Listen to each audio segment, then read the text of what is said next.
Welcome to Siddhivinayak tutorial.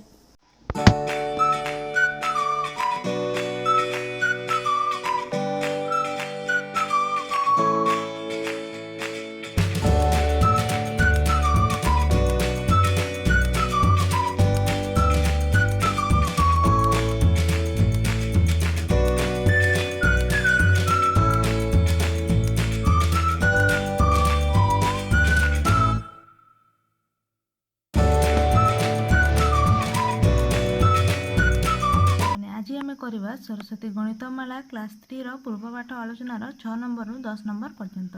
एवं जीवा प्रश्न नंबर 6 को गोटे पेटी रे 470 टी आंब थिला से 280 टी आंब पचिगला से ही पेटी रे आउ केतोटी आंब भल रहिला। यार आंसर टी हेबो पिले पेटी रे मोट आंब थिला 470 टी सेथिरु पचिगला 280 टी सेथिरे भल आंब रहिला कौन करवा वियोग निश्चय करवा 470 वियोग 280 समान 190 टी आंब अतएव से पेटी रे आउ 190 टी आंब भल रहिला। एबे जीवा बेले प्रश्न नंबर 7 को 9 टी गाई और 8 टी बगर गोड़ मिसी केते यार उत्तर टी हेबो पिले देखो तुम जान छ गुटे गाई रो केतोटी गोड़ गुटे गाई रो 4 टी गोड़ इनको एठा लिखिबा 9 टी गाई रो गोड़ संख्या समान 9 गुणन 4 9 को खुंदार अच्छी 9 चाउ 36 एबे बगर बाहर करबा बगर आम जानिछु गुटे बगर 2 टी गोड़ तिनको लिखिबा 8 टी बगर गोड़ संख्या समान 8 गुणन 2 समान 16 टी 8 को खुंदार अच्छी 8 दुणे 16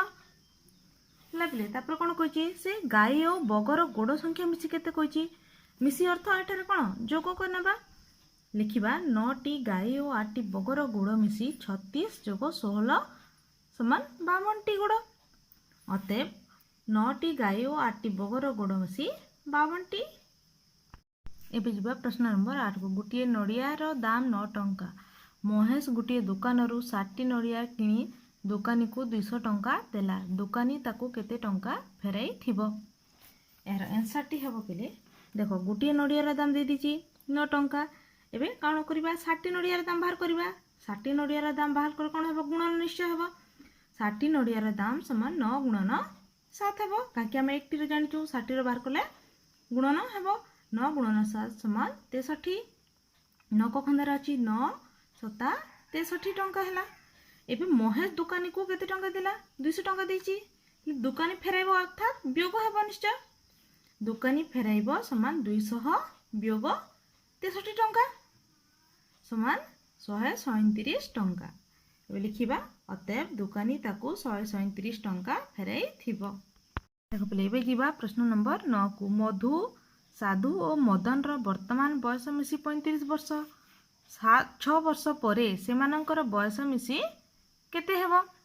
यार उत्तर टी हेबो पले देखो मधु साधु और मदन रो वर्तमान बयस मिसी 35 वर्ष देछि हेले 6 वर्ष परे तीन जनक बयस निश्चय बढ़िबो तेणु कर कोन हेबो गुणन हेबो 6 गुणन 3 करनेबा 18 वर्ष हैला। एबे से प्रश्न कोन मांगिछि 6 वर्ष परे सेही तीन जनक मोट बयस केते हेबो कहिछि तेणु कर कोन करबा मोट अर्थ जोग 35 तीन जनकर मोट बयस 35 वर्ष हेले 6 वर्ष परे कहिछि 6 वर्ष रो केते 18 वर्ष बढ़िछि तेणु करी 35 जोग 18 करनेबा समान 53 वर्ष हेबो अतएव 6 वर्ष परे सेमानकर बयस मिसी 53 वर्ष हेबो। एबे जीवा पले प्रश्न नंबर 10 को गोविंद बाबू दैनिक 50 टंका रोजगार करती और 44 टंका खर्च करती अवशिष्ट टंका संचय करती तेबे सही भली से 9 दिन रे केते टंका संचय करिवे ले देखो प्रश्न रे कोन कहछि से दैनिक गोविंद बाबू 50 टंका रोजगार करती और से दैनिक 44 टंका खर्च करती अर्थात अवशिष्ट टंका से संचय करती यार आंसर टी बाहर करबा एभली गोविंद बाबू दिन को रोजगार करती 50 टंका गोविंद बाबू दिन को खर्च करती 44 टंका हेले गोविंद बाबू संचय करती केते टंका 50 टंका रो 44 टंका काटी देबा बा वियोग कर देबा ताहले हम जानि परबा से केते टंका संचय करती 50 वियोग 44 समान 6 टंका बाहिला हम संचय टंका दिन कर हेले प्रश्न कोन कहछि गोविंद बाबू 9 दिन रे टंका संचय करिवे एक दिन हम जानिलु 6 टंका हेले 9 दिन रे कोन हबो गुणन हबो निश्चय 6 गुणन 9 समान 54 टंका। अतएव लिखिबा से 9 दिन रे 54 टंका संचय करिवे। ए भिडियोटी देखिथिबा पई धन्यवाद।